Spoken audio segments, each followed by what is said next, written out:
Hello, everyone. So, I just had a very good laugh at something that I wrote a while back, and I just want to ask, have any of you written something where you write it and then you read it back and it causes you to laugh, like sincere laughter, where you're almost crying and laughing, or something that you find really funny and you think everyone else will because it's based on reality and you don't try to be funny. It's just how you have characters or people within your story. So I want to read something to you all. This is a little rough copy that I'm just spell checking now. So what I do is when I write a rough copy, then I'll go through and I'll add more description, and I'll go through again and I'll do my spell checking, which I'm doing right now, and then I'll send it off to my proofreader.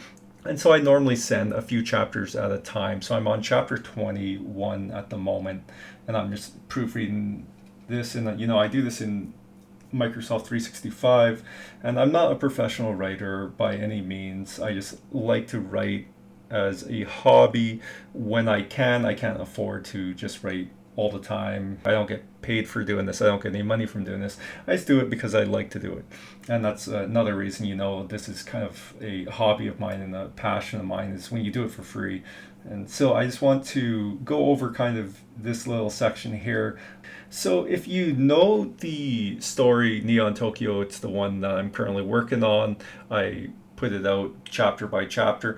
And so it's based in the 1970s, 1980s is where it ends. So the 1970s, and it's based for the first part in London.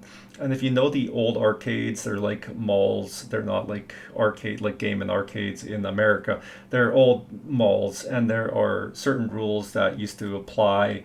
If you whistled, that means there was pickpockets nearby. Women that were shopping alone, they would normally be accompanied by a man because it was thought that they were pretty much escorts. They were going to be selling themselves. So the main character has two model friends, Claire and Audrey. He's a photographer and he's really shy. He has a lot of discomfort around women and people, and he's awkward in certain situations. Okay, let's start right here. So, well then, Audrey remarks with a mischievous smile, her eyes twinkling as she glances at Claire, who appears to be sharing the same playful notion. After observing that Michael embodies the very essence of a gentleman, they both move in unison. With a graceful movement, Audrey and Claire each take a side, slipping their arms gracefully through Michael's. So they're interlocking their arms on both sides. And now you gotta remember, he's really shy and awkward and feels discomfort in a lot of situations. And he's a teenager compared to them. They're pretty mature, they're in their 30s. So Michael's gaze shifts, his eyes flickering back and forth between the two women. A momentary look of surprise crosses his face. Together, they continue down the path, their light-hearted banter filling the air. Audrey, with a confident and unwavering tone, declares, "You can be our escort then," her words hanging in the air and leaving Michael feeling perplexed as he struggles to adjust to their unexpected burst of energy and quicker strides. Claire, with a knowing glance, begins to elaborate. In these parts, it's always considered best for women to have a male companion. The people here still cling to old notions, gossiping and whispering about the impropriety and perceived promiscuity of a woman shopping alone in these arcades. Certainly, there is some truth in Claire's words, but her primary goal is to spin a misleading story using the old ways of the arcade. She is doing this to form an alliance with Audrey and embarrass Michael, as he often feels discomfort in social situations and struggles with interacting with women. Meanwhile, the two women will also make it appear as if Michael is quite the ladies' man, especially since he now finds himself flanked by two strikingly attractive women. I don't know, that's the part I started laughing. I don't know what it was. I read that and I just started laughing. Like, something that I write, like, so for me, when I write, a lot of times, like, I may know the meaning for certain words. I may know how to, like, say the word, sort of. And so I'll use Google and I'll go on, what's this meaning for this? And I'll also look up, like, a different meaning for this word, or, like, what's another word similar to this? And I'll try to learn more words as I write. And so, like, there could be like 15 words that are similar to one thing that pretty much means the same thing. And so sometimes I'll find new words, and I suck at reading, like I said, and pronouncing certain words. Although, like, in my head, I can, I can say it in my head easy, but when I try to speak it, it's more difficult. I don't know what it is. And so this is kind of a rough copy. I've just gotten down to here, and I'll continue on. I'll just check and make sure that everything is clarified and spelled proper, and that I do have everything in present and not accidentally put something in past tense.